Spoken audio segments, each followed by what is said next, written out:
खबर उत्तर प्रदेश बलिया से। भाजपा प्रत्याशी नीरज शेखर को 1 लाख अधिक वोटों से जीत होगी, शिवजी सिंह प्रधान प्रतिनिधि। अब खबर विस्तार से। उत्तर प्रदेश जनपद बलिया में दुधेला गांव के प्रधान प्रतिनिधि शिवजी सिंह व अन्य लोगों ने बताया कि 72 लोकसभा के भाजपा प्रत्याशी नीरज शेखर सिंह को 1 लाख वोटों से जीत होगी। भारतीय जनता पार्टी चुनाव लड़ रही है और आम कार्यकर्ता लड़ रहे हैं।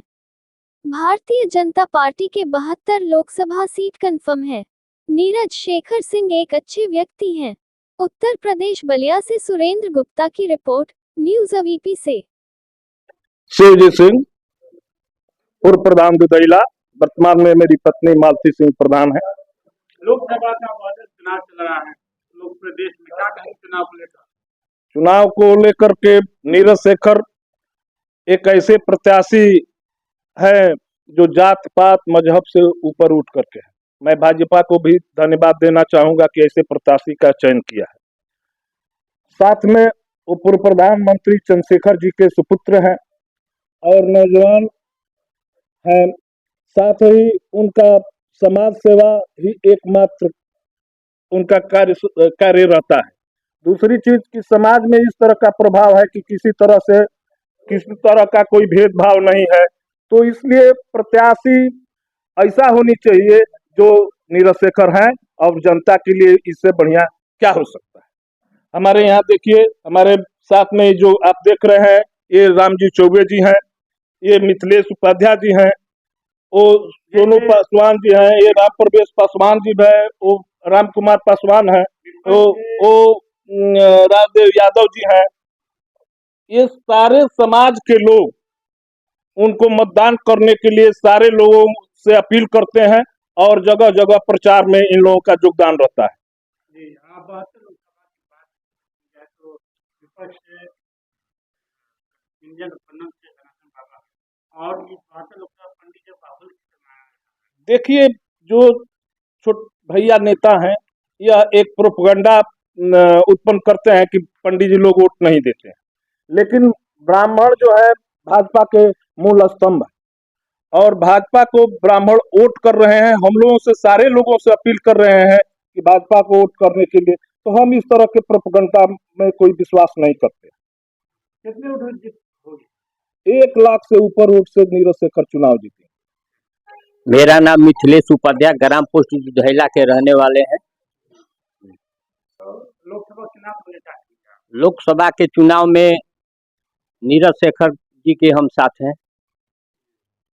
तमाम लोग नहीं, हम नीरज शेखर के साथ हैं। हमारे पिताजी स्वर्गीय चंद्रशेखर जी के साथ थे और हम भी नीरज शेखर जी के साथ हैं। मेरा नाम रामजी चौबे है, ग्राम दुधैला है, जिला बलिया। क्या कहेंगे लोकसभा चुनाव को लेकर? हम लोग नीरज शेखर को वोट दे रहे हैं और हमेशा उनके पिताजी को, माननीय प्रधानमंत्री चंद्रशेखर जी को वोट हमेशा दिए और आज भी उनके पुत्र नीरज शेखर को हम लोग वोट देंगे। मेरा नाम राजदेव यादव, ग्राम दुधैला। क्या कहेंगे लोकसभा चुनाव को लेकर? लोकसभा चुनाव के लिए मैं वही कहूँगा कि मैंने नीरज शेखर जी जो है उनका व्यक्तित्व के ऊपर हम लोग वोट दे रहे हैं। हाँ, उनका व्यक्तित्व अच्छा है। हाँ जी। मनोज पासवान, ग्राम दुधैला। जो लोकसभा चुनाव है सरगर्मियां बहुत तेजी से चल रही है, 1 जून को यहाँ चुनाव है।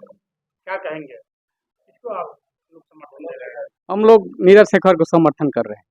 उनका व्यक्तित्व अच्छा है, इसलिए समर्थन कर रहे हैं। अच्छा, मेरे व्यक्ति अच्छे हैं जी। बता दीजिए। मेरा नाम सोनू पासवान है, मैं दुधैला का निवासी हूँ। क्या कहेंगे चुनाव को लेकर हम उत्साहित हैं। नीरज शेखर जी को हम जिताए, अपने दल बल अपने जात से आग्रह करते हैं कि अधिक से अधिक वोट करें और नीरज शेखर जी को अधिक से अधिक मतों से विजयी करें। मैं त्रिवेणी कुंवर, ग्राम दुधैला का निवासी हूँ क्या कहेंगे चुनाव को लेकर? और खास तौर से लोकसभा की बात है तो बलिया में तो नीरज शेखर से कोई टक्कर ही नहीं है, तो निश्चित रूप में जीतेंगे।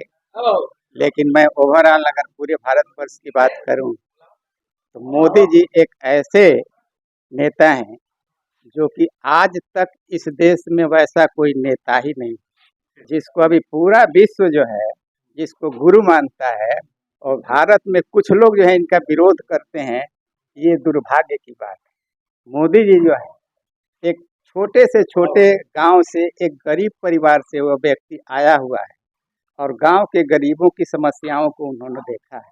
अगर बदलाव के रूप में देखी जाए तो 50 से 60 वर्षों के अंदर कांग्रेस की अगर तुलना बीजेपी से की जाए तो किसी ने शौचालय पर ध्यान नहीं दिया जो मोदी जी ने ध्यान दिया, किसी ने मकान पर ध्यान नहीं दिया था, मोदी जी ने ध्यान दिया, राशन की दुकान पर किसी ने ध्यान नहीं दिया था, मोदी जी ने ध्यान दिया। ये आजकल देख रहे हैं जो गैस के लिए पहले लाइन लगानी पड़ती थी, आज गांव में आकर के गैस दे जाया जा रहा है। इस तरह से आप अगर देखें मास पैमाने पर रेलवे हो, रोड हो या हेल्थ हो या एजुकेशन हो, इतनी ज़्यादा प्रगति हुई है कि अगर पहले की सरकार से तुलना की जाए तब आप पाएंगे कि मोदी जी ने क्या किया है। ये देश का दुर्भाग्य है कि उनका विरोध करने वाले लोग। रमाशंकर यादव, ग्राम दुधैला, मिल्की बस्ती। क्या कहेंगे आज? चुनाव मुद्दा पर नीरज शेखर जी को ये कहेंगे कि हमारे मिल्की गांव का जो बस्ती है उसमें जो है ढहने जा रहा था तो नीरज शेखर ने उसको रोका।